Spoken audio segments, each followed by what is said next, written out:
बहुत समय पहले की बात है। एक नगर में एक बंजारा और उसकी पत्नी बंजारन रहते थे। दोनों बहुत गरीब थे। एक दिन उन्होंने सोचा कि अगर वे दूसरे राज्य में जाकर व्यापार करेंगे तो शायद उनकी गरीबी दूर हो जाएगी। अगली सुबह दोनों अपने गांव से दूसरे राज्य की ओर निकल पड़े। रास्ते में चलते चलते उन्हें दो डाकू मिल गए। उन डाकुओं ने बंजारे और बंजारन के पास जो कुछ भी था सब कुछ लूट लिया। अब दोनों के पास एक भी पैसा नहीं बचा। डाकू उन्हें लूटकर वहां से चले गए। बंजारा और उसकी पत्नी बहुत परेशान हो गए। उन्हें चिंता होने लगी कि अब वे क्या करेंगे, क्योंकि अनजान शहर में बिना पैसे के रहना बहुत मुश्किल होता है। दोनों धीरे धीरे आगे चलते रहे। कुछ दूर जाने के बाद उन्हें एक साधु की कुटिया दिखाई दी। तब बंजारा अपनी पत्नी को साथ लेकर उस कुटिया की ओर चला गया। जब वे कुटिया के पास पहुंचे तो उन्होंने देखा कि साधु अपने शिष्यों को शिक्षा दे रहे थे। यह देखकर बंजारे ने सोचा कि क्यों न अपनी परेशानी साधु को बताई जाए, शायद वे कोई उपाय बता दें। फिर बंजारे ने नम्रता से साधु को प्रणाम किया और अपनी सारी समस्या बताई। उसने कहा, महाराज, रास्ते में कुछ डाकुओं ने हमारा सब कुछ लूट लिया है। अब हमारे पास व्यापार करने के लिए कुछ भी नहीं बचा।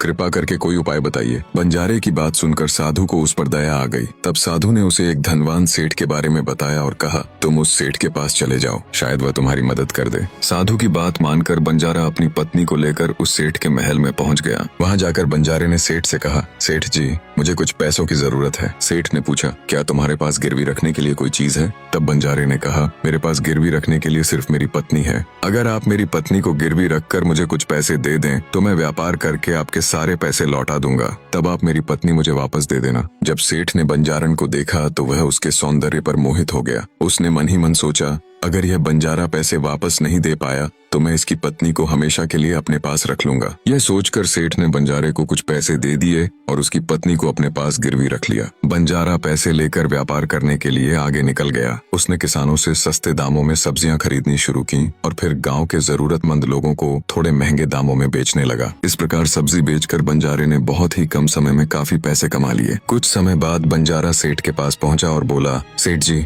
आप अपने पैसे और ब्याज जोड़कर मुझे बता दीजिए कि कुल कितने रुपए होते हैं। मैं आपको सारे पैसे दे दूंगा और आप मेरी पत्नी मुझे वापस लौटा दीजिए। यह सुनकर सेठ ने झूठ बोलते हुए कहा, भाई, आज से 2 महीने पहले तुम्हारी पत्नी बहुत बीमार हो गई थी। मैंने उसे कई वैद्य और हकीमों को दिखाया और बहुत दवाइयां भी दिलवाई, लेकिन उसे बचाया नहीं जा सका। तुम्हारी पत्नी अब इस दुनिया में नहीं रही। यह सुनते ही बंजारा बहुत दुखी हो गया। उसका दिल अंदर से पूरी तरह टूट गया। थोड़ी देर बाद उसने खुद को संभाला और सेठ से बोला, सेठ जी, होनी को कौन टाल सकता है? अगर वह मेरे साथ रहती और उसका जीवन पूरा हो जाता तो उसे जाना ही पड़ता। शायद उसकी मृत्यु आपके ही हाथों में लिखी थी। आप अपने पैसे मुझसे ले लीजिए ताकि मेरे मन को संतोष हो जाए कि मैंने अपना कर्ज चुका दिया और अपनी पत्नी को गिरवी रखने के पाप से खुद को बचा लिया। बंजारे की यह बात सुनकर सेठ बोला, नहीं भाई, जब तक मैं तुम्हारी अमानत वापस नहीं लौटा देता तब तक मैं तुमसे ये पैसे नहीं ले सकता। बंजारे ने सेठ से बार बार अपने कर्ज के पैसे लेने के लिए कहा, लेकिन सेठ ने साफ मना कर दिया। उदास होकर बंजारा वापस अपने गांव की ओर चल पड़ा। रास्ते में उसे वही साधु मिले जिन्होंने पहले उसे सेठ का पता बताया था। उस समय साधु अपने शिष्यों को शिक्षा दे रहे थे। बंजारा भी वहीं बैठ गया और साधु महात्मा की बातें सुनने लगा। जब साधु महात्मा की नजर बंजारे पर पड़ी तो उन्होंने उसे तुरंत पहचान लिया और अपने पास बुलाकर उसका हाल चाल पूछा। तब बंजारे ने पूरी कहानी साधु को सुनाई और बोला, महाराज, आपके कहने पर ही मैं उस सेठ के पास गया था। मैंने अपनी पत्नी को गिरवी रखकर उससे पैसे लिए और व्यापार शुरू किया। भगवान की कृपा से मुझे अच्छी कमाई भी होने लगी। जब मैं उधार के सारे पैसे लौटाने के लिए सेठ के पास गया तब उसने मुझसे कहा कि मेरी पत्नी 2 महीने बाद बीमार पड़ गई थी। उसने बहुत इलाज कराया लेकिन वह नहीं बच सकी। यह सुनकर मैं बहुत दुखी होकर आपके पास आया हूँ। अब आप ही मुझे रास्ता बताइए। साधु ने यह सुनकर कहा, तुम्हारी पत्नी मरी नहीं है, वह जीवित है। सेठ ने उसे अपने घर में छुपा रखा है। अब इसका एक ही उपाय है। इस गांव में एक राजा रहता है, तुम उनके पास जाओ। वह बहुत बुद्धिमान राजा है और तुम्हारी समस्या का समाधान जरूर करेगा। तुम उनसे कहना कि राजा जी, सेठ ने मेरी पत्नी को धोखे से अपने पास रख लिया है। कृपया मेरी पत्नी को उसके हाथों से छुड़ाकर मुझे वापस दिला दीजिए। राजा तुम्हारी जरूर मदद करेगा। साधु की बात सुनकर बंजारा तुरंत राजा के महल की ओर चल पड़ा।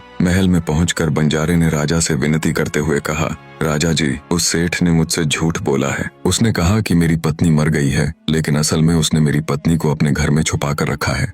कृपया मेरी पत्नी को उससे छुड़ाकर मुझे वापस दिला दीजिए। यह बात सुनकर राजा ने सेठ को अपने दरबार में बुलाया और सेठ से पूछा, क्या यह सच है कि यह बंजारा जो कह रहा है वह सही है? क्या बंजारे ने कुछ पैसों के लिए अपनी पत्नी तुम्हारे पास गिरवी रखी थी? तब सेठ ने कहा, हाँ राजा जी, ये बात बिल्कुल सच है कि बंजारा अपनी पत्नी को मेरे पास गिरवी रख कर गया था और बदले में मुझसे पैसे लेकर गया था। तो तब राजा ने सेठ से पूछा, फिर अब तुम बंजारे की पत्नी को वापस क्यों नहीं लौटा रहे हो? सेठ ने जवाब दिया, राजा जी, मैं बंजारे को पहले ही बता चुका हूँ कि उसकी पत्नी 2 महीने पहले ही मर चुकी है।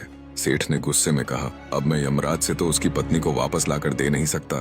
तब राजा ने पूछा, क्या तुम्हारे पास ऐसा कोई गवाह है जिससे यह साबित हो सके कि बंजारे की पत्नी की मृत्यु हो गई है? तब सेठ ने कहा, हाँ महाराज, एक आदमी है जो इस बात की गवाही दे सकता है। उसी ने बंजारे की पत्नी का इलाज किया था और 4 लोग भी इस बात की गवाही देंगे कि वे बंजारे की पत्नी को श्मशान में जलाकर आए थे। तो सेठ ने यह बात इतने आत्मविश्वास से कही कि राजा को भी उसकी बात पर विश्वास हो गया। तब राजा ने बंजारे से कहा, यह सेठ सच बोल रहा है, अब हम तुम्हारी सहायता नहीं कर सकते, तुम यहाँ से जा सकते हो। राजा के महल से निकलकर बंजारा फिर से साधु के पास गया। राजा ने जो जो बातें उससे कही थीं, बंजारे ने सब कुछ साधु को बता दिया। बंजारे की बात सुनकर साधु ने कहा, मैंने राजा को इतना नासमझ नहीं समझा था कि वह तुम्हारी बात का न्याय भी नहीं कर सका। मुझे इस बात का सबसे ज्यादा दुख है। और फिर क्या हुआ, कहानी का अगला भाग देखने के लिए चैनल को सब्सक्राइब करें और कमेंट में नेक्स्ट